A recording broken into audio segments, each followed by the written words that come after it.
Hello mga ka-tiktokers, lalo na po sa aking 16,000 followers. Thank you very much. Mahal na mahal ko po kayo. Sino po ang nanood sa budget hearing ng OBP sa budget hearing 2025? Ako, grabe, sobrang panood ko talaga. Nakaka-proud talaga dito sa ating Vice President. Bakit? Kasi siya lang ang pumunta sa hearing na yon o hearing sa Kongreso. Bakit? Kasi alam ni Vice President kung maling salita yung mga kasama niya, pakunting at saka makulong sa Kongreso. Ganyan kasaklam yung Kongreso natin ngayon. Imagine ka niya. Ngayon, kasi si BP Sara, sobrang lakas yan. Tatak Duterte yan. At saka may apat na klaseng dugo yan. Ilocana, Ilongga, Waray, at saka Bisaya. Yan, sobrang tapang yan. Imagine ka niyan. At saka nakabilib ako dito sa Kongreso na to. Bakit? Yan si Abante, si Brusa, si Castro, si Raul Manuel. Nakaka-proud sa kanila. Bakit? Imagine ka niyan, ang hearing, budget hearing sa 2025, pero the best. Binabalikan pa talaga nila yung hearing ng confidential fund ng 2022. Hindi pa daw sinagot ni BP Sara. At saka ito si Kimbo, sobrang talino yan si Kimbo.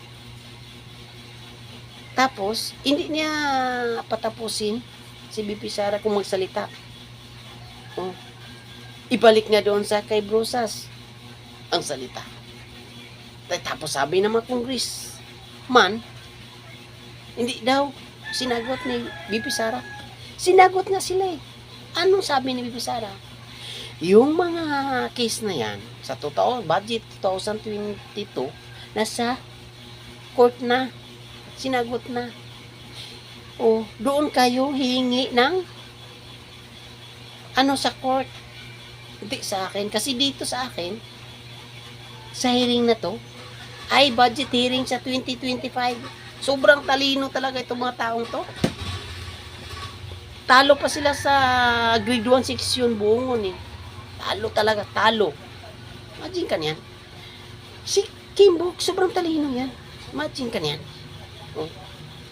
Lalo na dito sa babae, may isang babae na si, Congresswoman ata to, si Luistro. Yan si Luistro. Parang salamin ba? Nagsasalamin ito doon sa babaeng nakalabas ngayon, yung matandang babae. Nakalabas. Ngayon siya ang nagdadala sa mga salita.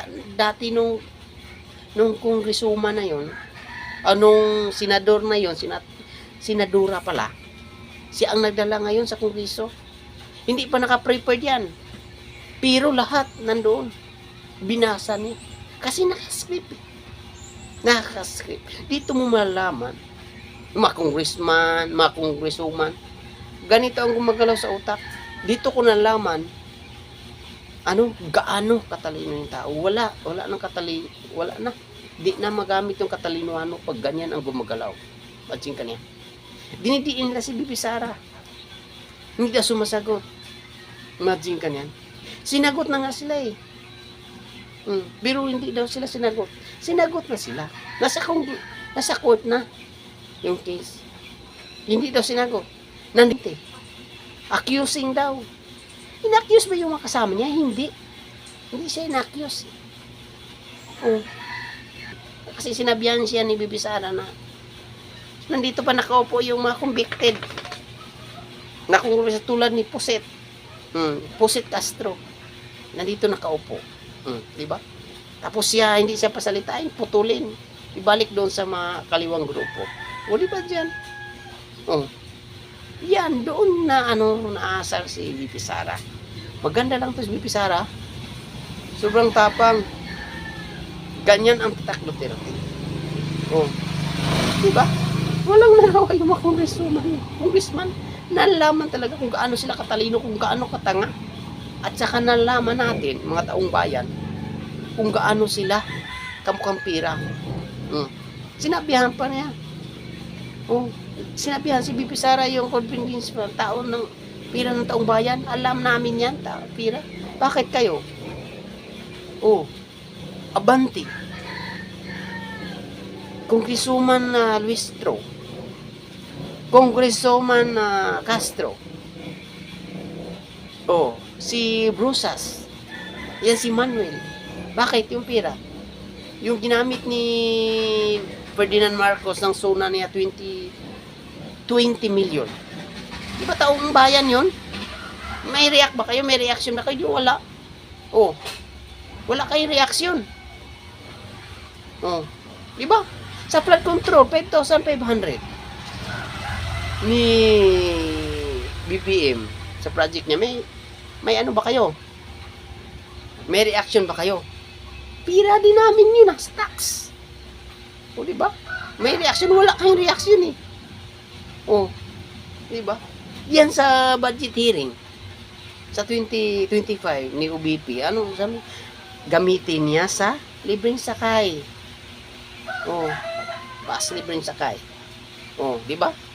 Sa senior citizen, gamitin niya. Grabe yung reaction ninyo. Grabe, git-gitan talaga niyo. Yung hindi matitinag si Bibi Sara. Ganyan siya katapang. Yan ang hirap sa inyo eh. Grabe. Grabe talaga kayo. Lalo na yan si Abante. Grabe, sobrang perfect yan talaga. Sobrang perfect. Yan si Brusas. Tawa-tawa pa. Yan si Castro. Hindi ba? Yan si Kimbo. Imagine na si Kimbo. Stick to the plan daw, sabi ni Kimbo. Di ba? Dinidiin talaga nila si BP Sara. Diyan. Di sabihin ng mga baster ko dito, ay ganyan kasi ganyan Duterte. Hindi naman. Hindi ako Duterte dati. Hindi ako Duterte. Kasi nakikita natin eh, ba't dinidiin si Duterte? Dami siya nagawa eh. Yan ang hirap sa inyo eh. Utak ano kayo eh, palaka eh. Palaka. Yung heartbeat daw sa QGC ni Tore. Baka para kayong utak ka, palaka. Kayo talaga, mag-isip-isip muna kayo. Tama yung ginagawa ni Duterte, ni Bibi Sara. Yan ang tatak Duterte. Ingat-ingat talaga kayo. Baka tatakbo ng presidente yan. Patay talaga kayo. Kung risuman mukhang pira kayo. Lahat dyan. Ingat-ingat talaga kayo. Mga baser ko dyan. Bayaran vlogger at saka loyalist ni BBM. Ingat-ingat talaga kayo.